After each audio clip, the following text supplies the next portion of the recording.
We're going to get into landmine rows today, or some people like to call it Tbar rows, but essentially it's just a landmine row. So we're going to go right down to the setup. I'm going to break it all the way down. What you'll be looking at is this is what I call a landmine. So it's a rotational device.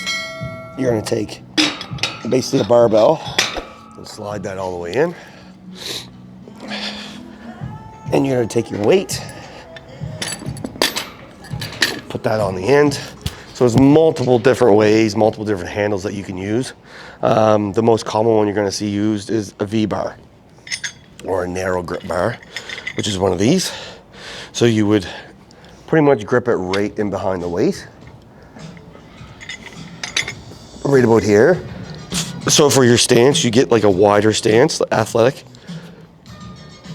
and you're going to bend yourself down to pretty much parallel, like almost parallel to the ground, but you want a little bit on an upward angle. So lift yourself up. Again, bend those knees. You're gonna feel that full round of the back and drive the elbows back. So get into that athletic stance. Stand right up. Get yourself set in. And like I said, let that those shoulders round so you get that full stretch. And it's the same properties that I've explained in other rows. So when you drive the elbows back, the chest pops through. So here, chest pops through. Let it dangle, shoulders round, chest pops through. So it's elbow drive and chest pop. So stretch, drive, chest. Stretch, drive, chest. And just pause at those, like each of those sections, pause. So pause for the stretch, drive elbow, pause for the squeeze. Nice and slow. Down, pause, drive, flex. Nice and slow. One way I like to do it is when you drop down, kind of sit into it. So drop your butt down even more, you'll feel that stretch because the weight's traveling out in front of you. So it's like you're bringing your chest in, just like a seated row. So sets and reps with these are, you can do like 3 to 4 sets. Essentially, if you're going to use a weight that you're struggling with, 8 to 10. Or if you're doing like a more of a volume thing, you're looking at 12 to 15. But those are the rep ranges that I would do, or I would recommend for my clients. Very old school exercise. Common mistakes are people obviously round their back too much, and it starts to get into the lower back. They lean too far this way, load up the weight too much, and they just can't handle that weight. But there's also different methods and methodologies that are used with this. It doesn't just have to be like a double arm row. This is what the late great John Meadows used for his medal rows. So for a medal row, what you would do is you'd actually stand beside the barbell in behind the weight. You grab it with one hand, stand up, and it's basically a one arm row. Again, let that shoulder drop, feel the stretch. Drive elbow back, chest up.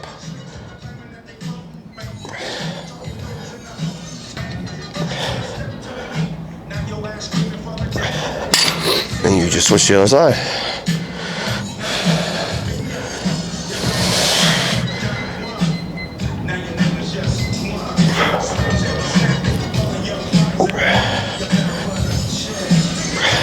So with the V-bar, you're doing a double arm row, so it's more hitting you right across the back. This is essentially another way of doing a one arm row, but you can load the weight up, and the weight is so far in front of you, you're using more so like leverage. So it's definitely, it's basically just another way to do a one arm row, essentially. Some people love it. Some people have struggle getting into it properly. And the biggest mistake is everyone thinks more weight is better. With something like this, you're gonna torque your body so far out because you're in like a short stance. So you can't physically go too heavy with it because you're gonna throw yourself off. So it's not like you're in a tripod doing a one arm row, which is a lot easier that way. So there's a lot of different variations you can do with a landmine.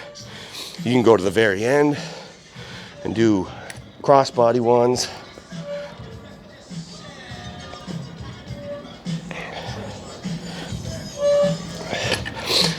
There is a ton of different ways. You can use a rope is another very common way of doing rows.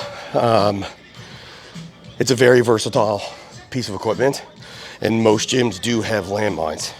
So you'll see a lot of CrossFit people do shoulder presses with it, but in bodybuilding sense, it's more of like a back usage of a machine. A lot of bikini girls use it for their squats. They're kind of like a goblet squat. So you'll see them come into it like this. And they could do a squat right into a stiff leg, squat right into a stiff leg.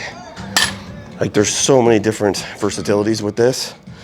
It can be used with multiple different theories and protocols. It's a very great machine. If something's being used and you can't get into the cables or something like that, you can use this. It's just having a gym that has one. So hope you guys learned something about that today. It's a great piece of machine, and it's not utilized the way it should be. So give at her.